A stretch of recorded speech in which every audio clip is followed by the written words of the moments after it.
สมมติว่ามีกระเล่มทงหนึ่งกับผู้บ่าวเรารอมาหาเจ้าสิเลือกคนใดเจ้าสิเลือกอันใดฮะสิเลือกผู้บ่าวหรือว่าสิเลือกกระเล่มเลือกผู้บ่าวนะกันไกลตัวหนึ่งกับปะเลยเป็นบ่ายังมีคนดูแลแสดงว่าบ่มีคนดูแลขาดคนดูแลจักปีแล้วหลายปีแล้วโอ้เอาทุกคนไหนตอนนี้น้องว่าขาดคนดูแลอยากมีคนดูแลฮักแท้ฮักไปเลยเนาะหัวไหล่ใจ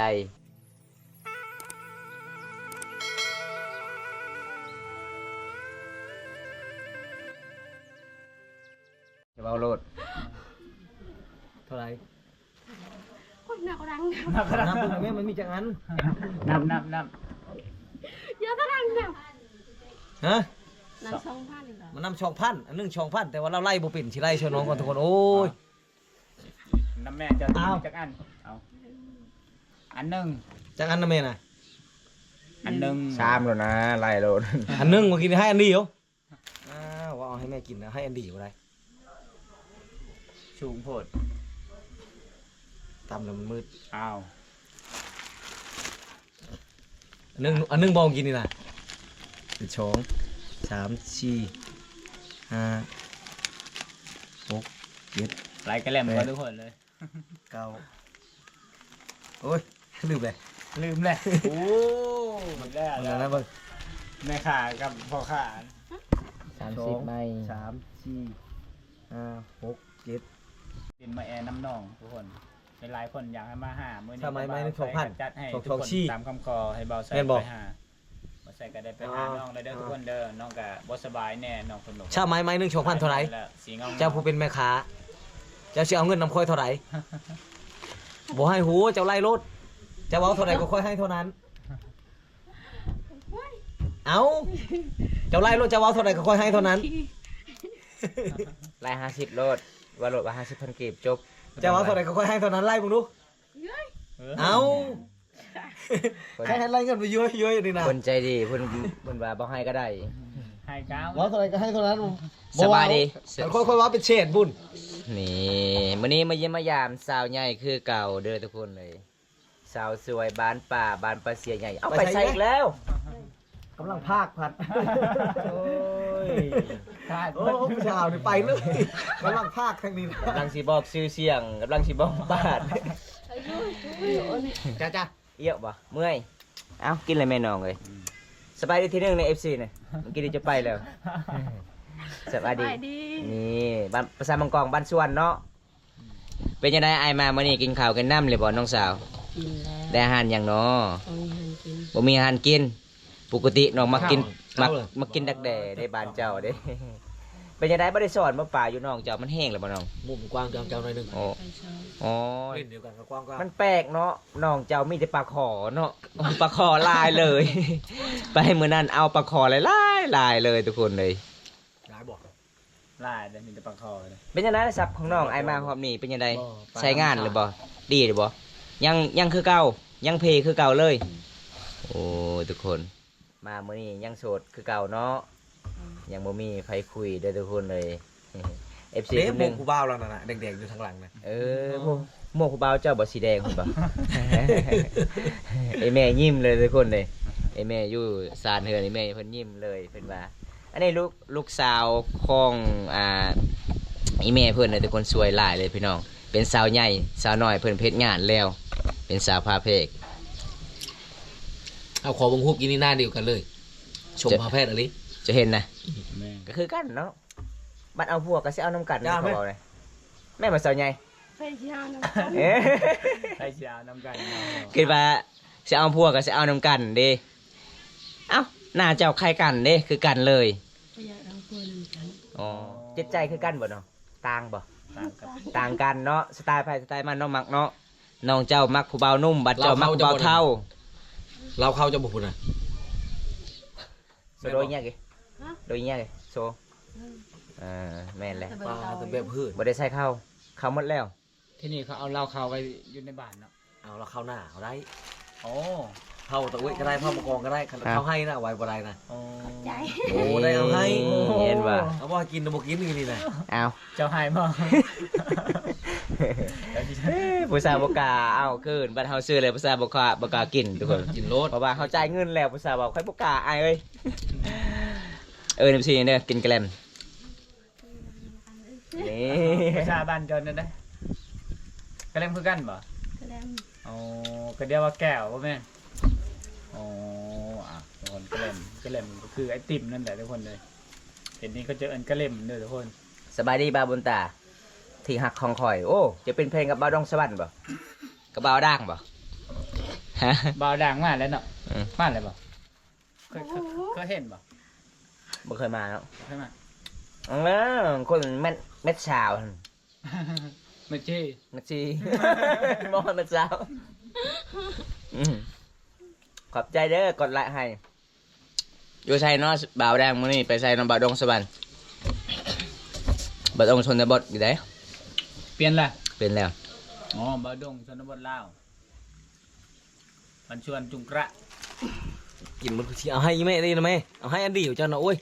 ทีนี้คนละขึ้นว่าเจ้าให้หลาย ให้ไหม เอาให้อีกเอาให้แม่อีกเอาให้แม่อีกไปเจ้าให้เราอีก ไอแม่หายโอ้ยบางหาลูกสาวข่อยนี่ ขึ้นว่าให้หลายได้ บาทถึง ให้ช็อกเกอร์น้ำ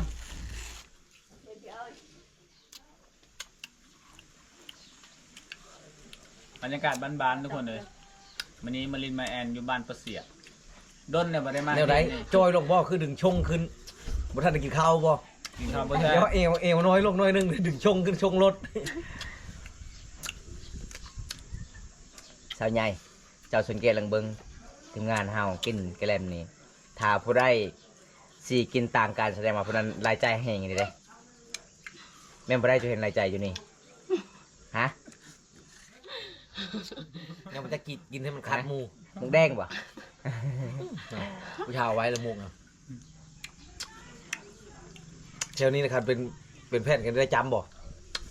แม่นบ่ได้จับยังจำเงินจำเครื่องก็ได้บ่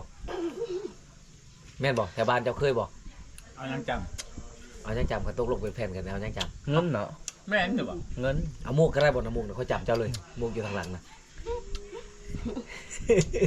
ไอ้ชื่อถามว่าเจ้าชื่อหยัง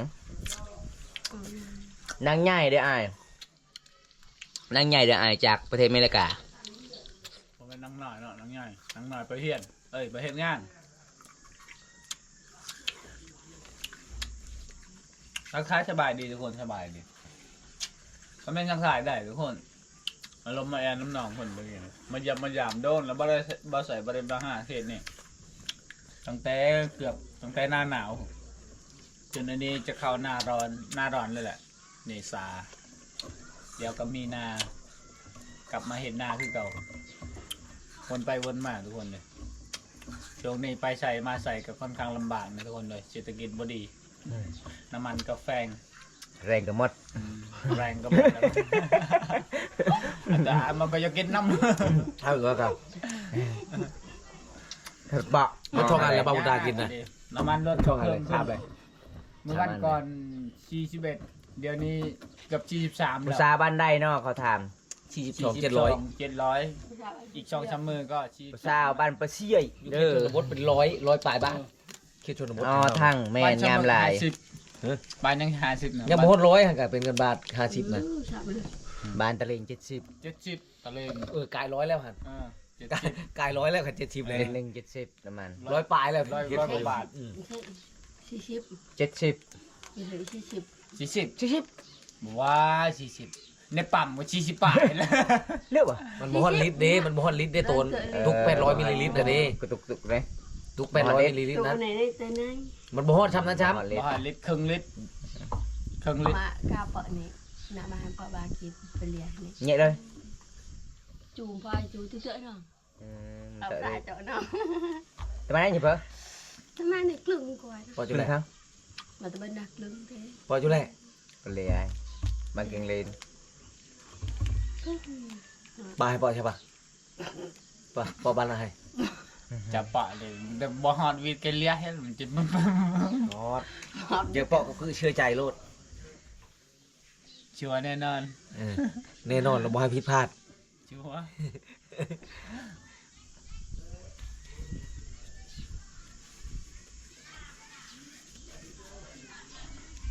คอมเมนต์เงียบบ่นี่ คือเงียบแต่ทุกคนคอมเมนต์ตักทายบ่เสยเนี่ยมันเป็นได้เลย เอ้าไม่ได้จ่ายเอ้าจ่ายได้อันอะไรกินอะไรเปื่อยได้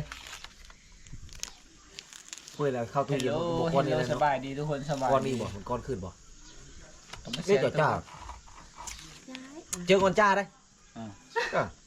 อะไรก็เป็นอย่าง อยากเก็บขาบ่เขาบอกบ่อยากเล่นน่ะมือซื้อหลายแหละ ตัวนั้นบ่แชบนะสีเหลืองน้ำจางบ่แชบ บ่ครับนะ คิวๆหนั่นนึง ทีนี้ใบเตยไอ้น้ำสดจานนะน้ำสด มันทุนนั้นมุยเตา เขาว่าแล้วเนี่ยมาอายเลย แล้วมันทุนมีเตาเนาะ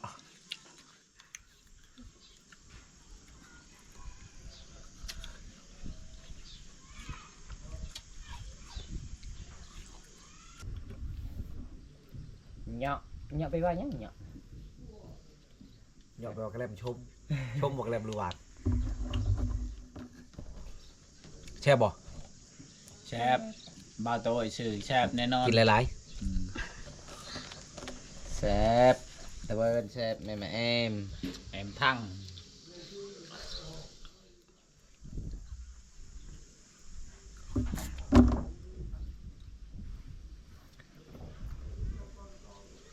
แช่ไปกินหลายเบิดชื่อให้ไหม มาเด้อทุกคนเด้อมากินกระเล่มน้ำสาวใหญ่เด้อหรือว่าไอติมเด้อวันนี้เอาบ่ได้ไปทางใดมันเล่นน้ำสาวใหญ่คือเก่ามาอัปเดตวิถีชีวิตน้องตะกี้นี้น้องว่าจะตามผูกน้องก็ใจดีเด้อพากันมานั่งเล่นตะกี้แหละบ่ได้เอาให้เอาส่วนน้องเพิ่นบ่ได้ ทำราคาชิ้นแล้วเราบอกขายเลยก็จะชื้อเนี่ยเราเอาพื้นจอกแชนเขาจะชื้อทั้งกี้นะชื้อแล้วมือตั้ง มัน ยืด เลิกกี่นะ เอาแล้วเรามาตั้งยืดคอย อันนั่นก็ไม่ซื้อกี้ซื้อเท่าไง ชื้อเลยให้เรามาตั้งยืดผมสบาย FC ยังมาหาเลยครับมาหายืดเขาเลย เคยไปบ่บาดอายโหบ่ โอ้โหทาง ถามดูว่าอายเพิ่นอยู่ใช่ฮู้ทาง โอ้โหทางไป มาฮับเอานะ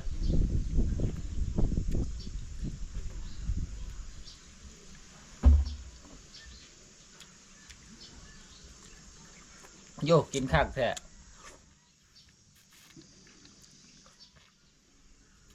อย่าคิดหลายเด้อทุกคนเด้อหยอกแอนกันซื่อๆบ่มีหยังดอกเอามาอัปเดตวิถีชีวิตน้องๆให้ทุกคนได้ชมนี่แหละเจ้าบ่ต้องคิดอีหยังหลายเจ้าคิดไปเองเนาะเฮาก็หยอกแอนอยู่แล้วถ่ายคลิปก็บ่ได้ม่วนบ่ได้ซื่นบ่ได้อันนั้นหัวเราะกันทุกคนเลยจะไปซีเรียสทีมงานเฮาก็กระป๊อกกระแป๊ก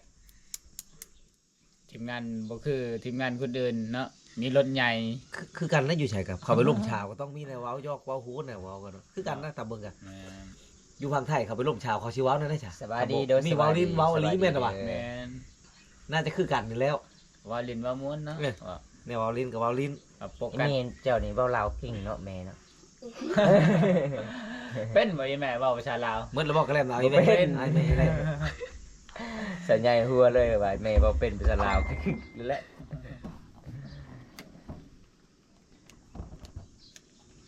โอ้รูดกินก็ได้ได้นี่เบิ่งนี่เบิ่งนี่เบิ่งนี่ กินนะแม่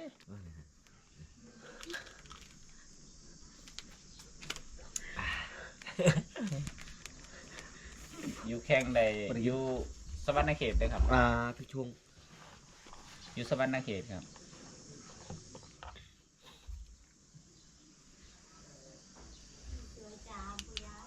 จะตำหุ่งเด้ แต่จ่าเจ้า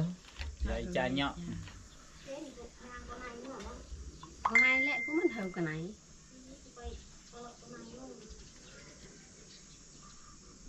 อะโบ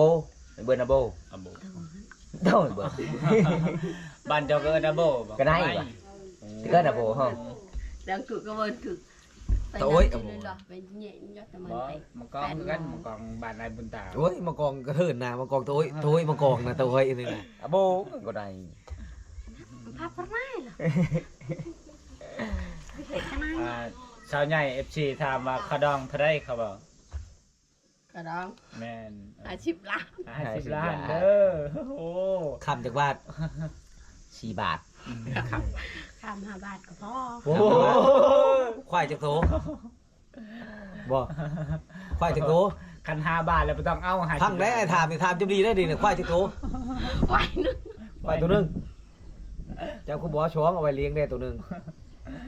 งูได้จักโต ก็ว่ากันคำ5 บาทแล้วบ่ต้องเอาแล้ว50 ล้านนะเอาแต่คำน่ะพอแล้ว บ่ได้แล้ววันนี้ได้เงิน50 ล้านคำ5 บาทแล้วนะ อืม เต้งฮอดอันนั้นเลยน้องเราช่องเจ้าคนเต้งมาเลยแม่นหรอวะไล่เข้ากันเลยที แม่น เต้งกันมาชามเลยที บาทหนึงเท่าไหร่เดี๋ยวนี้นะ ปันหนึ่ง55 ล้าน ปาด 5 บาท5ชาว5ชง100ปลายล้าน300 ล้านก็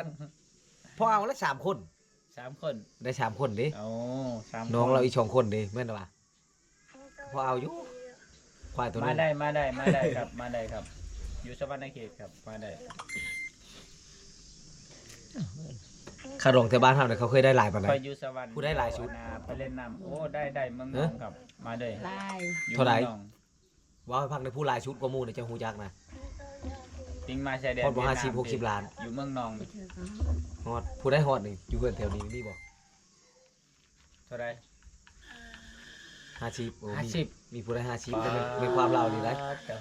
บ่เราอันนั้นเฮือนหลังนั้นได้50ว่ะ โอ้ เรื่องกะหลงเนี่ย อ้าวเอานี่ๆนะ แล้ววันนึงละนาวแล้ว เออเขาน่ะได้แท้เนาะโอ้เฉพาะเราก็จะได้50เพื่อนกับหมู่แล้วทุกคน น้ำมัน มัน แพ เป็น ง น้ำยุ เนาะ คน้ำสมัยมาได้ น้ำมันขึ้นค่าดอมก็ขึ้นนะช่วงนี้ อ๋อ เอ้าเขาบอกว่าเขาดองลายพันธุ์ชิบพ่อจัดงานเนาะจัดงานแต่งใหญ่โตมโหฬารเฮ็ดบัตรเชิญบ่แถวเฮานี่ บ่ บ่ได้เฮ็ดไปบอกชื่อๆเนาะฉันจะไปบอกในเปลืองชุด ตามคอยเห็นมาคอยไปหลายบ้านไปบอกมาเขากินด้วยเขามาเขาก็มาบ่พร้อมกันได้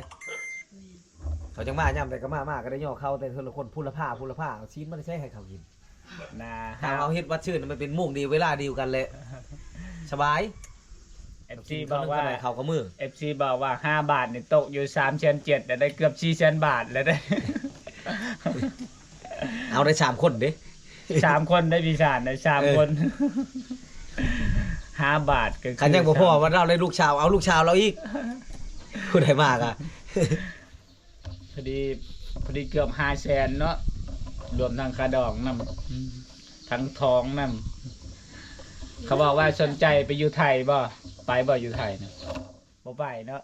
บ่มีพายุน้ำแม่บ่โอ้น้องเพิ่นบอกว่าบ่มีพายุน้ำแม่เด้อถ้าผู้ใดอันไหน บ่ไปแล้วมันยังบ่มาแต่งเอาเนาะขับมาแต่งเอาได้ไป ถ้าผู้ใดมักก็มาอยู่น้ำเจ้าบ่มีคนไทยหน้าช่ำ หาคนไทยหน้าอยู่เด้อ คันคนไทยว่าไปบ่เลยให้เจะว่าไปโลดค่อยก็จะไปคือกัน เจ้าเคยบ่แห่เผือแห่เคยขี่ยนต์เขาต้องขี่ยนต์รถมานะเขาบ่ขี่รถนะ แม่นบ่ อ้าวเป็นประวัติศาสตร์เลย โอ้ยเอ้ย คนไทยมาแต่งชาวลาวนี่ขี่ยนต์มา ขี่ยนต์ มันเป็นขี่เครื่องบิน ยนต์แล้วน่ะ ยนต์ มันบ่มีมังลงเว้ย เป็นจังบ่มี บ่มีสนามเด้ ลงอยู่สวรรค์พุ่นเลย สนามบ่ค่อยลงนะมันลงอาทิตย์ละเทื่อนะ ถ่ายคลิปใน3ช่องแท้ปังขนาด แม่น เอ้า บ่าวไทยมาแต่งชาวลาวขี่ยนต์มา นั่งเครื่องมาเลยเนาะ แต่แขน ชวนเขาแห่ชาวลาวก็ขึ้นเครื่องอีก เออ โอ้อ่ะ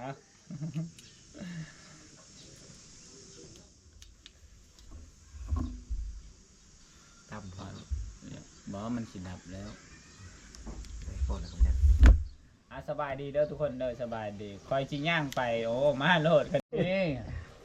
ดุขนาด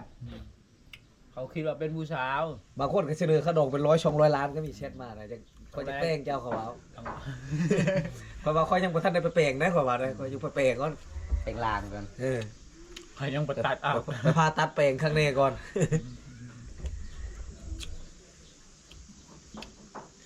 บ่ได้ขึ้นแล้วเขาเห็นอยู่ฮูปเฮาไหนเขาเห็นอยู่ฮูปค่อย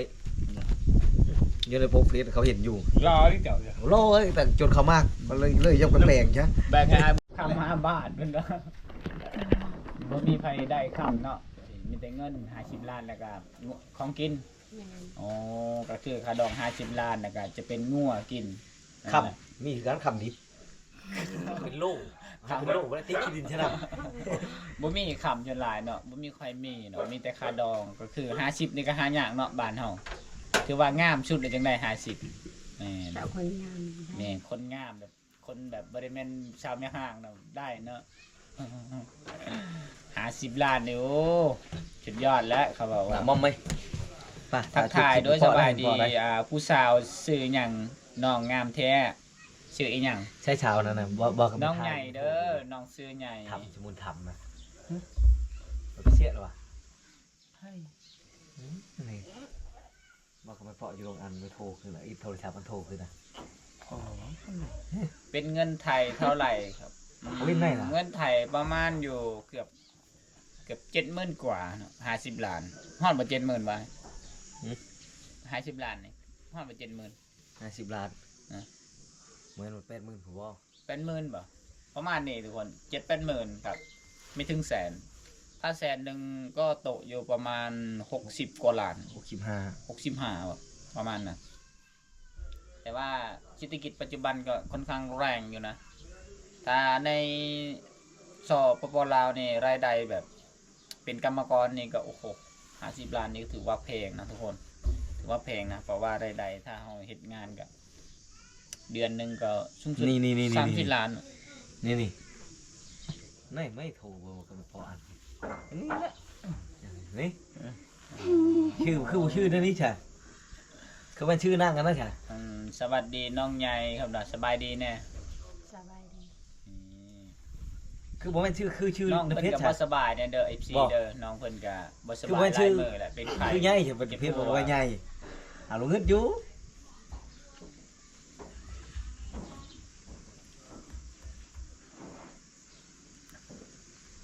ข่อยเริ่มบ่ได้เพชรเรา หมูมีวะถอยก็ต้องถอยนี่ คนรอ โอ้นี่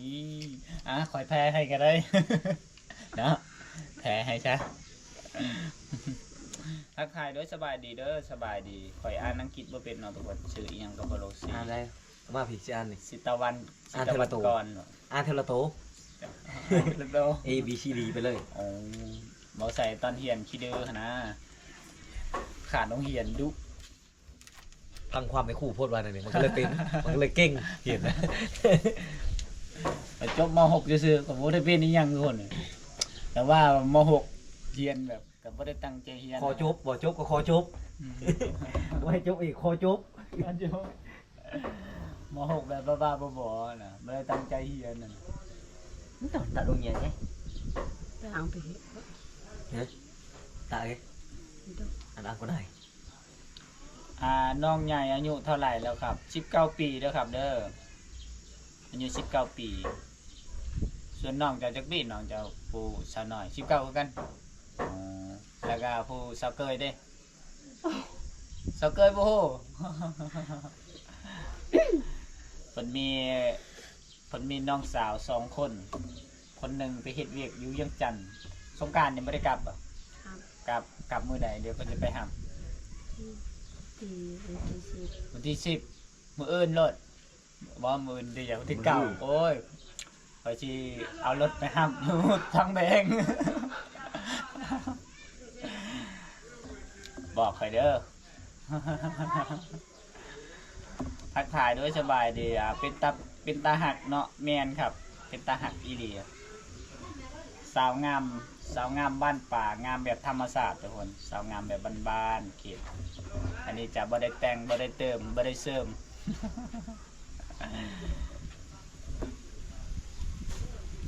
งามแบบบ้าน เราเพชรเนี่ยผู้สาวโฟมันเป็นทอดมื่นเลยผู้สาวโฟมันอยู่ YouTube มันไปได้เนี่ย ๆยังประมาณอยู่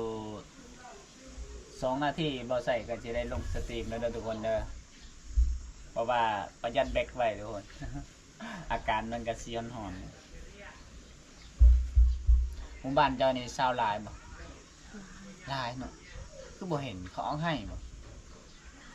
อ๋อขยันเนาะอ้ายอายุหลายแล้ว มักบ่ มักอายุหลายก็มักเด้อบ่ติ แต่ขอแค่อย่าลายใจ อายุหลายบ่เป็นหยัง ขอให้อ้ายฮักเดียวใจเดียว เรื่องอายุบ่สำคัญเนาะ สำคัญ เฮ็ดเวียกได้ก็พอเนาะเฮ็ดเวียกได้ไถนาช่วยพ่อแม่ได้ ถ้าเจ้าบ่อยากไถเจ้าก็จ้างเอาเนาะผู้บ่าวไทยเขามีเงินอยู่แล้ว เงินแบบคันเกษียณนี่ก็มีเงินอีกเดือนหนึงก็อัน59 ปีเอ้ยบ่แม่น56 ปีแล้วได้ครับผม 56บ่แม่น59 ยอดเนาะ56แล้วได้อายุอ้ายเพิ่นน่ะจะรับได้บ่ได้โอ้เอาอันนี้มาหาน้องโลดมามันโลด ถ้ามันเติมบอลมอมสิคิดนี่ น้องบอกว่าได้เบิดถ้าสดชื่น บ้านน้องก็ม่วนได้อทุกคนเลยอยู่ตารางเฮือนสิก็เย็นลมพัดเบาๆตอนนี้ก็ร้อนอยู่ถ้าเฮาบ่ออกแดดก็บ่ร้อนปานใดลมพัดเย็นบ่อย เป็นไดสาวใหญ่แซ่บบ่กินกะแลม ใส่ แซ่บแล้วเนาะถ้าสมมุติว่ามีกะแลมถุงหนึงกับผู้บ่าวเราหล่อมาหาเจ้าสิเลือกคนใดเจ้าสิเลือกอันใดฮะสิเลือกผู้บ่าวหรือว่าสิเลือกกะแลม เรื่องผู้วาย เลือกผู้บ่าวเนาะคันไก่ตัวหนึงกับปะเลยเพิ่นว่า คนดูแล ๆ อยากมีคนดูแล แสดงว่าบ่มีคนดูแล แม่ ขาดคนดูแลจักปีแล้ว หลายปีแล้ว โอ้ เอาทุกคนเลยตอนนี้น้องว่าขาดคนดูแล อยากมีคนดูแลฮักแท้ฮักไปเลยเนาะหัวไหลใจ แม่นบ่อ๋อเอามื้อนี้เขาขอบใจหลายเด้อที่พาอ้ายได้รับชมแล้วก็นั่งเล่นกับอ้ายอยู่ตารางเฮือนเพราะว่าคันบ่มีเจ้ามื้อนี้เฮาเสียน้ำมันละลาน้องเอ้ย แม่นเงา เดินทางถึงเมืองน้องก็บ่แม่นง่าย น้ำมันลิตรหนึง50 ปลายพันกีบ โอ้พี่น้องน้องก็สิตามศีลตามหุบน้องก็ใจดีเฮามาเยี่ยมมายามทุกคนเลยบ่ได้มาเยี่ยม เนาะ บ่ได้มาเยี่ยมยามสาวลาวเขตนี้ก็คือเป็นเวลาพี่น้องไงขนาดน้องบ่มีครูเป็นสาวโสดเด้ยังอยู่ซำนี้คันคนอื่นนี่เรียบร้อยไปไปก็เฮ็ดให้เฮ็ดชั่วเลยทุกคนเลยแบบแขกมา อันนี้น้องก็ยังอยู่ได้ทุกคนเลยเอาโอกาสหน้าอ้ายก็มาเยี่ยมยามกันใหม่เนาะได้บ่ ได้ บ๊ายบาย FC เด้อบ๊ายบา บ๊ายบาย ย แน่